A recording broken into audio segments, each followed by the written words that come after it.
Now to the latest setback for John Edwards as he fights charges of campaign finance fraud. The government wants the former Democratic presidential candidate to repay millions of dollars in matching funds. CBS News chief political correspondent Jane Crawford in Washington with the story for us this morning. Jane, good morning. Well, good morning, Chris. You know how they say when it rains, it pours? Well, for John Edwards, it's like a monsoon. Facing criminal charges for violating federal election law, John Edwards took another hit. He's been ordered to repay more than $2 million in federal campaign money. The Federal Elections Commission decided Edwards' presidential campaign got about $2.3 million more than it should have in federal matching funds, and so the campaign has to pay it back. Edwards' lawyers say the campaign doesn't owe the money, which became an issue during a routine audit.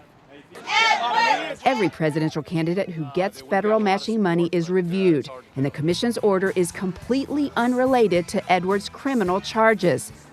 Still, it's a blow and comes as Edwards' lawyers prepare for an October trial on whether the former Democratic senator and vice presidential nominee violated federal campaign laws when he ran for president in 2008.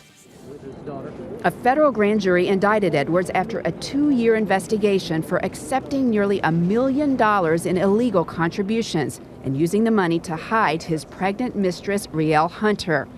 I did not break the law, and I never, ever thought I was breaking the law. From the beginning, Edwards has said he was not guilty.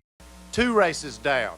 Prosecutors are focused on money donated to Edwards by 2 wealthy supporters, Dallas attorney Fred Barron, who died in 2008, and reclusive heiress Rachel Bunny Mellon.